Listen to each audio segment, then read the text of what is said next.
കോൺഗ്രസ് നിയമസഭാ കക്ഷിയിൽ ഭൂരിപക്ഷം എംഎൽഎമാരുടെ പിന്തുണയുണ്ടായിട്ടും കെ.സി. വേണുഗോപാലിനെ മറികടന്ന് വി.ഡി. സതീശൻ എങ്ങനെയാണ് കേരളത്തിന്റെ മുഖ്യമന്ത്രി പദത്തിലേക്ക് എത്തിയത്? ഇതിനെക്കുറിച്ച് ദേശീയ മാധ്യമങ്ങളുടെ വിലയിരുത്തലുകൾ ശ്രദ്ധേയമാണ്.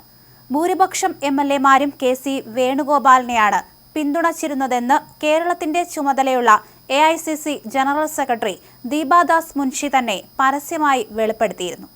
സാധാരണയായി നിയമസഭാ കക്ഷിയിലെ ഭൂരിപക്ഷ അഭിപ്രായത്തെ മാനിക്കുന്ന കോൺഗ്രസ് ഹൈക്കമാൻഡ് ഇത്തവണ ആ കീഴ്വഴക്കം ലംഘിച്ച് വി.ഡി. സതീശനൊപ്പം നിന്നതിനു പിന്നിലെ യഥാർത്ഥ കാരണങ്ങൾ AICC വാർത്തകൾ കവർ ചെയ്യുന്ന 4 പ്രമുഖ ദേശീയ ദിനപത്രങ്ങളിലെ റിപ്പോർട്ടർമാരെ ഉദ്ധരിച്ച് മാധ്യമപ്രവർത്തകൻ ബാലഗോപാൽ B. നായർ വിശദീകരിക്കുന്നു. UDF-ലെ പ്രധാന ഘടകകക്ഷിയായ മുസ്ലിം ലീഗിന്റെ ശക്തമായ നിലപാടാണ് വി.ഡി. സതീശന് അനുകൂലമായി ഹൈക്കമാൻഡ് തീരുമാനമെടുക്കാൻ ഇടയാക്കിയ പ്രധാന ഘടകമെന്ന് ടൈംസ് ഓഫ് ഇന്ത്യയുടെ റിപ്പോർട്ടർ സുബോധ് ഗിൽദിയാൽ വ്യക്തമാക്കുന്നുണ്ട്. സതീശനെ മുഖ്യമന്ത്രി സ്ഥാനത്തുനിന്ന് ഒതുക്കിയാൽ വയനാട് ഉൾപ്പെടെയുള്ള മലബാർ മേഖലയിൽ UDF-ന് വലിയ രാഷ്ട്രീയ തിരിച്ചടിയുണ്ടാകുമെന്ന ശക്തമായ മുന്നറിയിപ്പ് മുസ്ലിം ലീഗ് നൽകിയിരുന്നു. ലീഗിന്റെ ഈ നിലപാട് കോൺഗ്രസ് നേതൃത്വം വളരെ ഗൗരവത്തോടെയാണ് എടുത്തത്. കൂടാതെ കേരളത്തിലെ മുതിർന്ന നേതാക്കളായ VM സുധീരൻ, മുല്ലപ്പള്ളി രാമചന്ദ്രൻ, K. മുരളീധരൻ എന്നിവർ സതീശനെ പിന്തുണച്ചതും AK ആന്റണി ആരെയും പരസ്യമായി പിന്തുണച്ചില്ലെങ്കിലും കേരളത്തിലെ യഥാർത്ഥ രാഷ്ട്രീയ സാഹചര്യം ഹൈക്കമാൻഡിനെ ബോധ്യപ്പെടുത്തിയതും ഈ തീരുമാനത്തിലേക്ക് നയിക്കാൻ കാരണമായി. നിയമസഭാ കക്ഷിയിൽ ഭൂരിപക്ഷമില്ലാത്ത ഒരു നേതാവിനെ മുഖ്യമന്ത്രിയായി AICC പ്രഖ്യാപിക്കുന്നത് തികച്ചും അപൂർവമായൊരു നീക്കമാണെന്നാണ് എക്കണോമിക്സ് ടൈംസ് റിപ്പോർട്ട് ചെയ്യുന്നത്. MLA-മാരുടെ എണ്ണത്തേക്കാൾ കേരളത്തിലെ പൊതുവായ ജനവികാരം മാനിച്ചാണ് ഹൈക്കമാൻഡ് ഇത്തരമൊരു തീരുമാനത്തിലേക്ക് എത്തിയത്.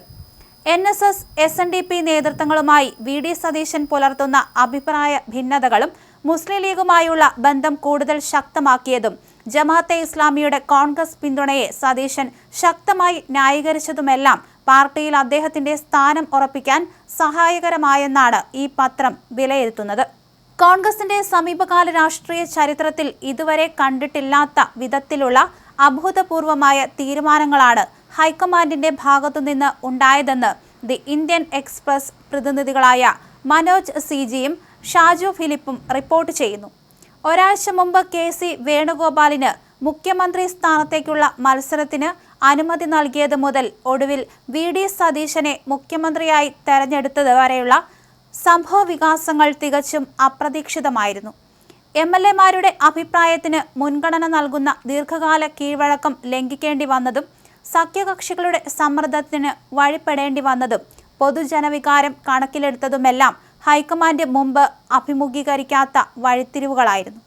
ഈ വിഷയത്തിൽ ഇന്ത്യൻ എക്സ്പ്രസ് എഴുതിയ മുഖപ്രസംഗത്തിൽ പാർട്ടിക്കുള്ളിൽ അധികാരം ശക്തമാക്കുക, കൂടുതൽ അവകാശവാദങ്ങൾ ഉന്നയിക്കുന്ന മുസ്ലിം ലീഗിനെ കൈകാര്യം ചെയ്യുക, ലീഗുമായും ജമാഅത്തെ ഇസ്ലാമിയുമായുമുള്ള അടുപ്പത്തിന്റെ പേരിൽ ഉണ്ടാകുന്ന രാഷ്ട്രീയ പ്രചരണങ്ങളെ ചെറുക്കുക തുടങ്ങിയ വലിയ വെല്ലുവിളികളാണ് ഇനി വി.ഡി. സതീശൻ നേരിടാൻ പോകുന്നതെന്ന് ചൂണ്ടിക്കാണിക്കുന്നു. കെ.സി. വേണുഗോപാൽ മുഖ്യമന്ത്രിയായാൽ ഉണ്ടാകാൻ സാധ്യതയുള്ള 2 ഉപതെരഞ്ഞെടുപ്പുകളിലെ വിജയ സാധ്യതയെക്കുറിച്ചുള്ള ആശങ്കകളാണ് ഹിന്ദുസ്ഥാൻ ടൈംസ് പ്രതിനിധി സൗഭദ്ര ചാറ്റർജി പങ്കുവയ്ക്കുന്നത്.